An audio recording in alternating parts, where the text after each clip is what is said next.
안녕하십니까. 안녕하세요.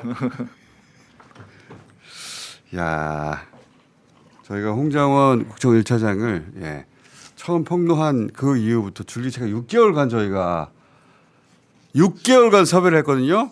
그렇게 섭외가 안 돼요. 저희 대표 작가가 거짓말 안 하고 일주일에 한 번씩 계속했죠, 전화. 예, 자주 연락은 받았던 것 같습니다. 예, 근데 안 나오시더라고. 안 나오시는데 예. 김병기 의원 곤욕에 처했는데 좀 도와주셔야 되는 거 아닙니까? 그러니까 그제서야 나오신 거예요. 그제서야. 고맙습니다. 아니 뭐 친구 따라 강남 간다고 우리 선배님 따라 여기 공장까지 왔습니다. 사실 우리 공장장님은 12월 3일 저녁에 만날 수 있었는데 그때 만났으면 제가 이렇게 막 수염 막 뽑고 그럴 수도 있었어요.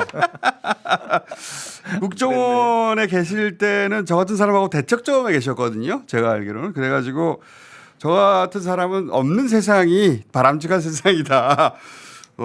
그런 분들하고 일을 함께 하셨잖아요. 그죠? 아니 그렇지는 않습니다. 저 예전에 딴지일보 만날 때부터 되게 재밌어서 네.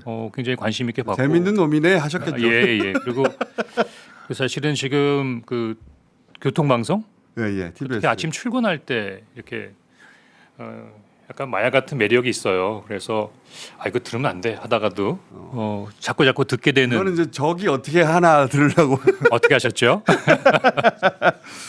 자, 근데 이제는 뉴월드라서 저희가 그렇게 6개월 동안 섭외를 했는데 안 되다가 김병기 이름 하니까 착가닥 나오시더라고요. 두 분이 언제 아시게 된 거예요?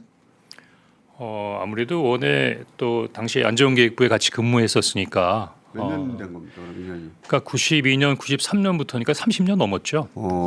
근데 물론 뭐 같은 부서에 근무를 했다거나 뭐 같이 일을 했다거나 그런 건 아닌데 김병기 선배님이 굉장히 핵심적인 보직에서 일을 잘하는 선배님이셔서 후배들 입장에서는 뭐 상당히 유명한 선배님이시죠. 어떻게 유명했어요? 아무래도 인사팀에 있으면 모든 직원들의 이해관계하고 다 관계가 있거든요. 그렇겠죠. 더구나 이제 안기부 같은 경우는 약간 좀 경직되고 군대식이라서 좀 딱딱했는데 김병기 선배님은 조금 좀 독특하셨던 게 후배들에 대해서 굉장히 경청해 주셨던 것 같아요. 왜냐하면 내 보직의 어려움, 내 인사상에 있어서의 애로 이런 부분들을 많이 들어주시고 어떻게 보면 이제 앞으로 그 직장 생활을 잘 할 수 있는 부분에 있어서 좋은 가이드 역할을 해주셨던 것 같습니다. 너무 표준 답변 같은데 이거. 어떤 후배였습니까? 뭐 한마디로 얘기하면은 베스트 오브 베스트죠. 그러니까 어떤 의미에서요? 이 국정원에서 인사 관리를 하다 보면 가끔 가다가 나옵니다. 그러니까 한 10년은 아니고 한 7, 8년 정도에 한 명씩 나오는데요. 어떤 사람이요? 눈에 확 띄는 사람이? 네, 죽지만 않으면 저거 부소장 되겠다. 저거. 아니 그런 묵기들이 나옵니다. 가끔 나옵니다. 가끔 아주 탁월한. 그러니까 이제 넘사벽이 되는 그 직원들이 있습니다. 근데 같이 뽑아놨는데 네. 한 7, 8년 지나다 보면 이 친구 눈에 확 띄는데. 제가 기억하기로는 제가 이제 인사 관리를 다 했으니까 앞에 계시다고 얘기하는 게 아니라 86년대 한 분이 계셨어요. 86년 입사자 중에 그런 아주 뛰어난 눈에 확 띄는. 결국 갑니다. 그분도. 그러니까 결국 그 자리를 갔는데 그게 거의 틀리지 않습니다. 86년 이후에 홍 차장이 그다음 두 번째로 그러니까 발견한 사무관 정도 되면 알게 되거든요. 그러니까 어떤 면에서 탁월했어요? 없다고 생각하고 말씀해 줘보세요.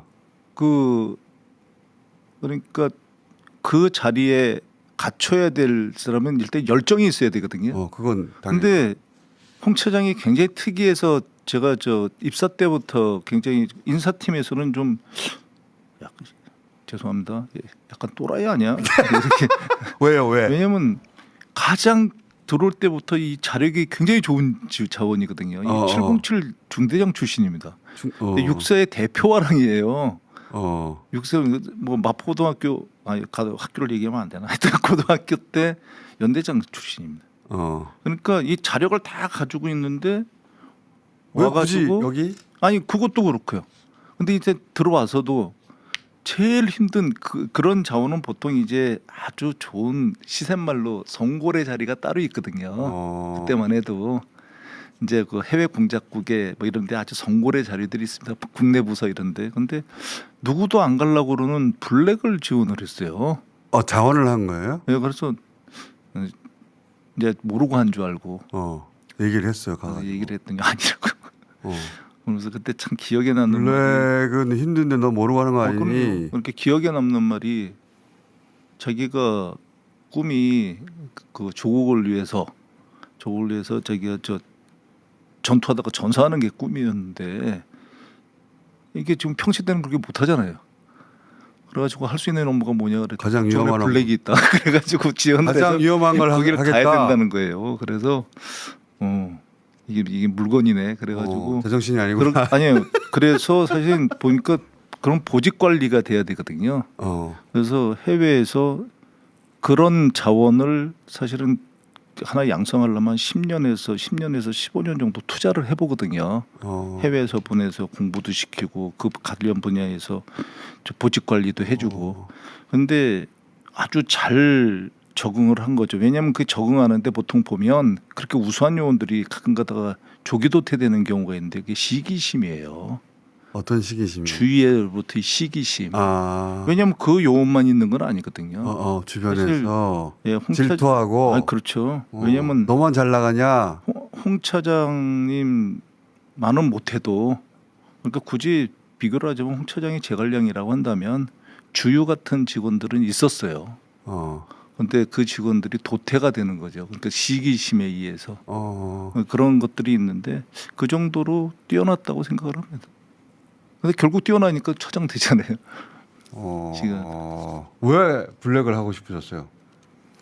블랙은 자기가 무엇을 하는지 자랑할 수도 없는 거 아닙니까? 아예? 그래서 이런 자리에서 개인적인 얘기를 해도 될지 모르겠습니다만 저희 아버님이 황해도 해주분이에요. 네.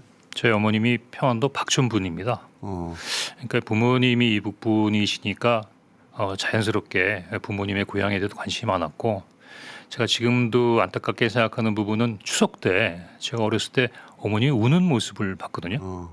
근데 이제 어린 아들 입장에서는 어머님이 우는 게 대형 사고인데 그 어머님이 엄마 왜 울어? 그럴 때 엄마가 보고 싶어서 울어. 그럴 때 그런 부분에 있어서 잔잔한 잔상들이 많이 남아 있어서 언젠간 한번 부모님의 고향에 가봐야겠다라는 마음이 그런 부분에 있어서의 동기부여로 나타난 게 아닌가 싶습니다.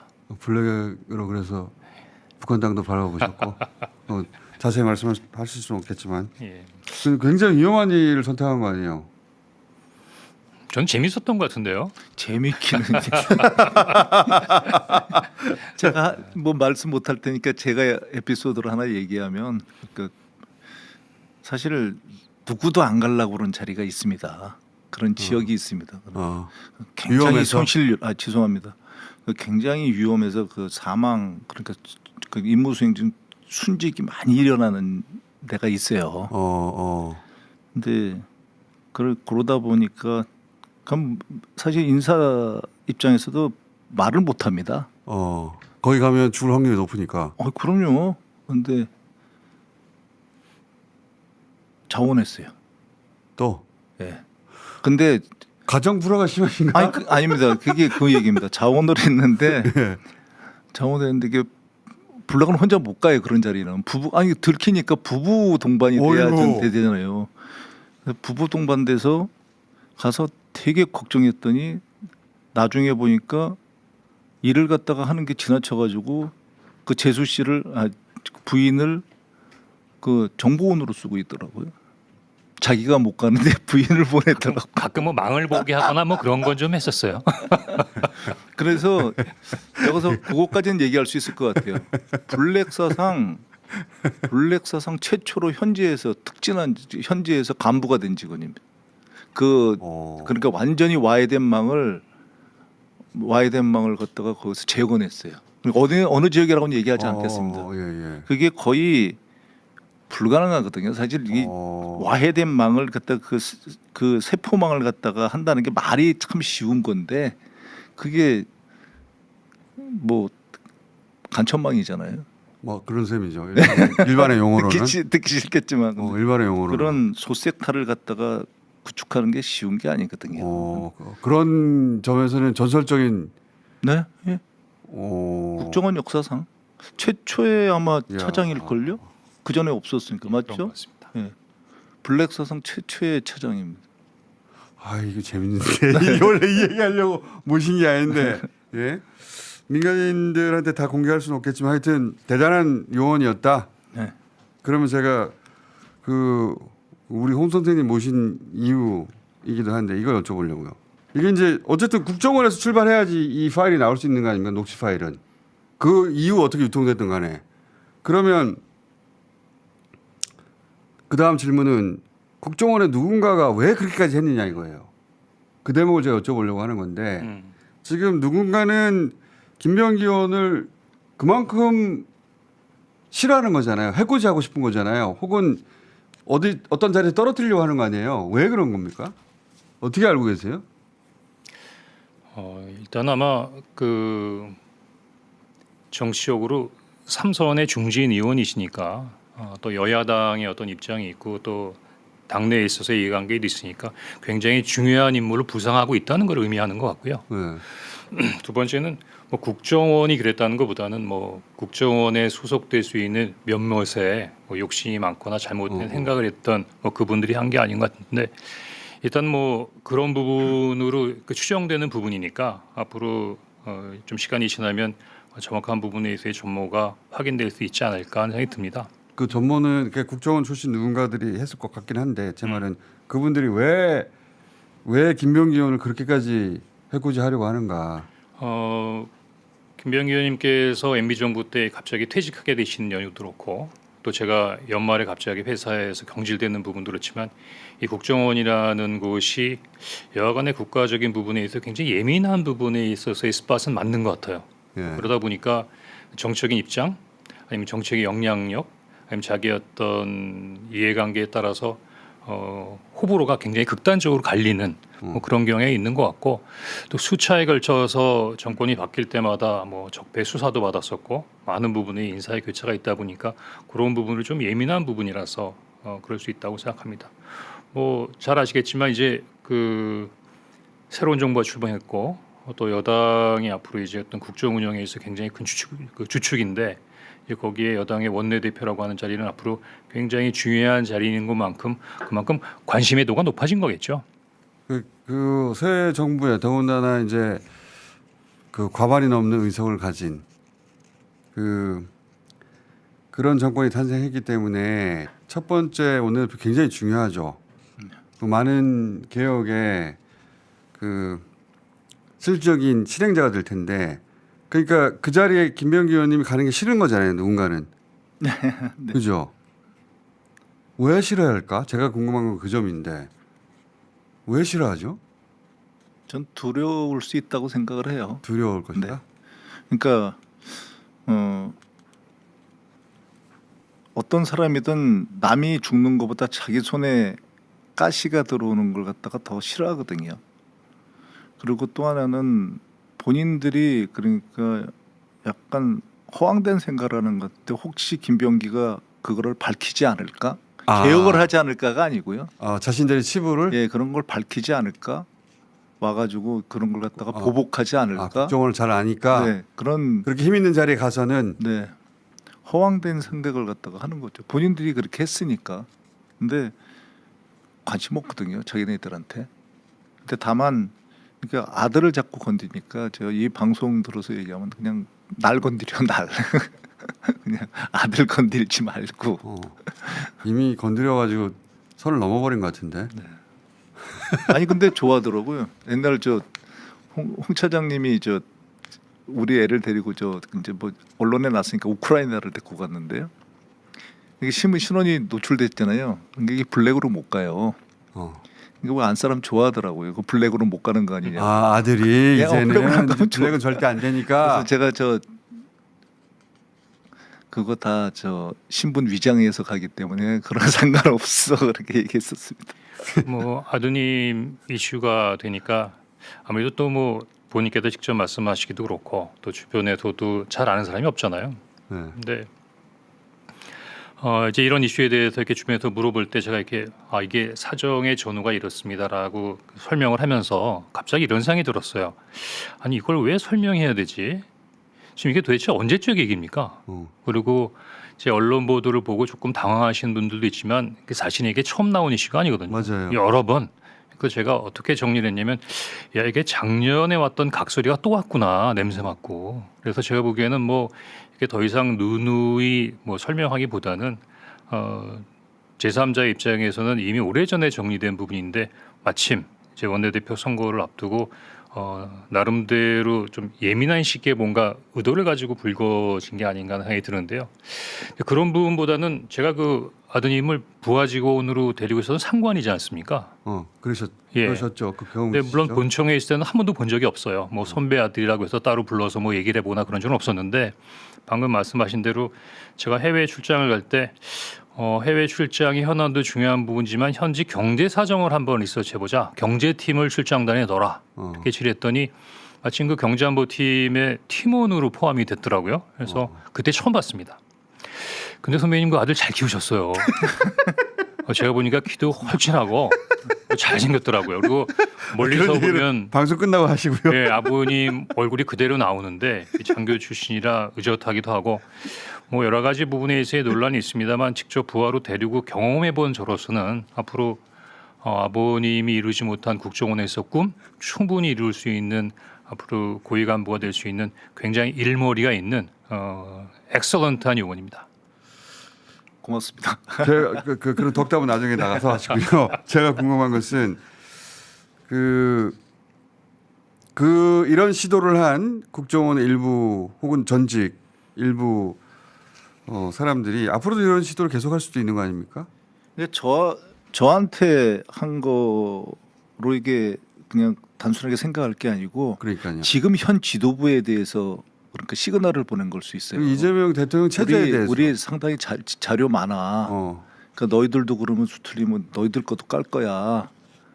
그러니까 어떤 자료를 제가 보면 접근할 수 없는 자료들이거든요. 그러니까 사람들이 에이 그거 뭐 저 포렌식한 그 저 파일인데 녹취 파일인데 근데 이 녹취 파일이라는 건 굉장히 예민한 거기 때문에 접근하려면 굉장히 그러니까 보안 등급이 높은 애들이 접근하는 자료거든요. 그렇죠. 생각보다. 그렇죠. 그리고 국정원 기조실장의 목소리가 나온다는 게 그렇게 쉬운 일이 아니죠. 그렇습니다. 우리가 그냥 정보 보고를 접근하는 것보다 그런 자료들이 있지 않습니까? 아니면은 뭐 누가 이의를 제기했던 그러니까 뭐 청원서 이런 것들이 밖에서 생각하는 거랑 국정원 내부 시스템에서는 좀 다른데 내부 시스템 굉장히 그 보안 등급이 높은데요. 더군다나 원장이나 기조실장이 보는 자료들이잖아요. 네. 그렇게 되면은 그 자료에 접근했을 정도면 그것만 가지고 나간 게 아니거든요. 그러니까 정말로 예민한, 정말로 국가적으로 예민한 자료가 유출됐을 수 있습니다. 그래서 제가 그걸 갖다가 수사 의뢰를 하겠다는 게 비단 우리 거를 수사 의뢰하는 게 아니고 도대체 이걸 통해 가지고 어떤 정도의 자료가 유출이 됐는지 이게 굉장히 위험할 수 있습니다. 국가적으로. 그러니까 제 자료가 중요한 게 아니고. 그러니까 앞으로도 의원님을 상대로 하는 이런 작업 외에도 여러 가지 작업을 가정해 볼 수 있죠. 그렇습니다. 그래서 수사를 맡긴 것이기도 의뢰한 것이다. 수사를 의뢰하겠습니다. 원래 저는 사실 수사를 의뢰하기 전에 국정원에서 밝히라고 요구하는 겁니다. 왜냐하면 국정원에 이제는 제가 국정원법을 갖다 개정하면서 수사권을 박탈을 해가지고 직원에 대한 수사권이 없어요. 옛날에 있어가지고 그냥 뭉갤 수 있었거든요. 그런데 지금은 제가 수사를 의뢰를 하면은 잘못하면 경찰에 가서 수사를 받아야 됩니다. 경찰에 수사를 받고 경찰에 압수수색을 받는 국정원으로 보면 굉장히 자존심 상하는 상황이 벌어질 수 있어요. 근데 그 자존심 상황이 벌어지는 거가 염려가 된다면 자체적으로 밝히라는 거죠. 원래 원내대표와는 이런 대화를 하는 게 아닌데 그러니까 대화가 이상하게 흘러갑니다. 이야기가 이상하게 흘러가지고 이게 핵심이 됐어요. 이게 그래서 어쩔 수 없이 이 얘기를 하게 됐고 근데 덕분에 우리가 홍장원 선생님 진짜 6개월 동안 섭외했는데 안 된 분을 드디어 거래를 텄기 때문에 선생님 요새 뭐 하십니까? 네, 요즘 좀 오랜만에 여유 있는 시간을 좀 보내고 있습니다. 그죠? 네. 시간이 좀 있으시죠? 그게 기왕 이렇게 거래를 텄으니까 이제 그 선생님 얘기를 좀 해봐야죠. 네. 그죠? 네. 조만간 저희가 시간 잡을게요. 예. 따로 한번 또 따로 한번 따로 할 얘기 많아요. 예. 아니 근데 막상 공장장이 뵈니까 이래서 사람들이 좋아하나 봐요. 은근히 매력이 있는데요. 이 극과 극은 통하는 모양입니다. 네. 극과 극 맞아. 저는 그 홍정 차장님 처음 이 언론에 등장했을 때, 나 저분을 만나게 될 것 같다. 네. 그런데 야 극과 극에 있었던 사람들인데 만나면 진짜 재밌겠다. 네, 할 얘기가 많겠다 싶었는데 다행히 의원님이 이런 일 곤욕을 치러가지고 후배가 그 일은 제가 도와드려야죠 나오는 바람에 야 다음 주 나오신 걸로 예상하시면 됩니다. 저희 시간을 따로 잡아가지고 궁금한 거 진짜 많거든요. 예. 그리고 차장님도 궁금한 거 있지 않으십니까? 예. 예. 그때 얘기해 보도록 해 보아요. 사이좋게. 그리고 하여튼 오늘부터 원내대표 권리당원 투표인데 권리당원들이 궁금해할 것들은 하나. 왜 원내대표 출마하시느냐? 그 질문은 충분한 것 같고요. 네. 그리고 언론들이 궁금해할 거 이거 다 얘기했습니다. 이거 남은 거 없죠? 다 얘기하셨죠? 네. 그죠? 더 도와드릴 거 없으십니까? 혹시 이슈가 관련해서? 그래도 이렇게 마주 앉았는데 뭐 이 얘기는 한번 왜냐하면 좀 마음속으로 이렇게 공장장이 물어보시면 대답해야겠다라고 준비한 그 답변안이 하나 있거든요. 그래요? 뭐 예를 들면 김병기 선배 오래 봤는데 어떤 부분이 장점인 것 같아요? 뭐 이런 거. 아니면 단점이 뭐예요? 뭐 이런 건데. 네. 아니 이 부분은 조금 이야기할 수 있었으면 좋겠습니다. 저는 아주 확연하게 두 가지 장점이 있어요. 장점과 왜냐하면 단점 얘기해 주세요. 마지막으로. 같이 일을 해보거나 오래 보지 않은 사람들 잘 모를 수 있거든요. 네. 첫 번째는 역시 우리 김병규님의 장점은 인간미이신 것 같아요. 뭐 아까 말씀드렸지만 주니어 때도 후배 직원들한테 되게 잔잔하게 이슈했던 그런 부분 제가 삼선 의원이 되시면서 사실 다시 봤어요. 왜냐하면 초선이나 재선은 의원일 수 있지만 삼선은 이제 중진 의원으로 가는 굉장히 다른 스테이지잖아요. 그때 저분이 저렇게 주변 사람들에게 따뜻한 마음을 나누시더니 이제 지역 구민들도 그런 부분들에 대한 마음이 좀 통했나 보다라는 부분이 있어서 저 성공의 포인트가 우리 포용적이고 따뜻한 저런 부분이 있다는 생각이 들었는데 지금 뭐 최근에 있어서의 어떤 여의도의 요구사항이라고 하는 부분은 아주 뾰족한 부분에 있어서의 저격수가 필요하거나 뭐 정부에 아주 강하게 뭔가를 요구하는 돌격대장이 필요한 게 아니잖아요. 이렇게 화합과 통합 한편으로는 지금 야당이 있나 없나 이 정도의 상황에서는 뭔가 좀 이렇게 다시 한번 회복할 수 있고 좀 도움을 줄 수 있는 따뜻한 인간미를 갖고 있는 우리 김병규 의원님이 상당히 중요한 부분에 있어서 장점을 갖고 있구나 하는 생각이 들었습니다. 그런데 이게 사람이 좋다는 게 꼭 장점은 아니거든요. 꼭 칭찬이 아니잖아요. 근데 윗분들이나 주변에서 김병기 의원님을 자꾸 의지하는 이유 중에 하나는 우리 김병기 의원님이 평소에는 조용히 계시지만 촉이 좋아요. 순간적인 부분으로 어떤 상황이 발생됐을 때 판단력이 굉장히 좋으신데 상황에 대한 판단력뿐만이 아니라 좀 특징적인 부분은 항상 어떤 부분의 대안이나 솔루션을 제안해 주시더라고요. 그래서 아마 뭐 언론에 더 보니까 김병기 의원님을 전략가 이렇게 표현하셨던데 저도 그 부분에 굉장히 공감합니다. 따뜻한 마음을 가진 전략가. 제가 보기엔 큰 의미가 있다고 생각합니다. 그만 듣는 게 좋겠어요. 칭찬이 싫어. 아니, 조만간 나올게요. 조만간 나와가지고 본인 이야기를 직접 하시는 것으로. 야, 하여튼 김병기 의원님은 원내대표 출마하셨는데 원내대표가 받을 질문이 다른 질문 잔뜩 받고 가십니다. 요즘 그렇습니다. 요즘 그러신 것 같아요. 자, 원내대표 출마를 언론이 도와주는 것 같기도 해요. 이슈의 중심에 서게 하면서. 자식 일이라 기쁘진 않습니다. 자, 오늘 여기까지 하고 홍장원 선생님은 곧 다시 모시는 걸로. 예, 감사합니다. 한 말씀만 좀 짧게 드려도 되겠죠? 짧게 주십시오, 그럼. 사실 이런 일이 있으면서 그러지 않아도 시간이 짧았는데 하루 반 정도를 갖다가 선거에 집중하지 못하고 그냥 다른 일에 허비를 했습니다. 권리당원에게 한마디만 해주십시오. 네, 연락을 갖다 그렇게 뭐 자주 이렇게 못 드리고 소통을 못 해가지고 대단히 죄송하고요. 권리당원님들께서는 이번 선거가 그럼에도 불구하고 20%의 그 룸이 있는 당원 주권의 첫 걸음입니다. 이게 초석을 깔아놓은 거기 때문에 이 당원 주권을 강화하고 당원 중심의 그 정당이 되기 위해서는 이번 저 선거에서 반드시 참여해서 투표를 하셔야 됩니다. 그래야 당원이 참여하는 당원이 중심이 되는 그 민주당이 될 것이라고 생각을 합니다. 자, 오늘 여기까지 하겠습니다. 감사합니다. 고맙습니다. 저 대통령 좋아했습니다. 시키는 거 다 하고 싶었습니다. 근데 그 명단을 보니까 그거는 안 되겠더라고요. 예를 들어서 위원장님 집에 가셔서 편안하게 가족들하고 저녁 식사하고 TV 보시는데 방첩사 수사관과 국정원 조사관들이 뛰어들어서 수갑 채워서 벙커에 갖다 넣었다. 대한민국이 그러면 안 되는 거 아닙니까? 그런 게 매일매일 일어나는 나라가 하나 있습니다. 어디? 평양. 그런 일을 매일매일 하는 기관 어디? 북한 보위부. 이상입니다.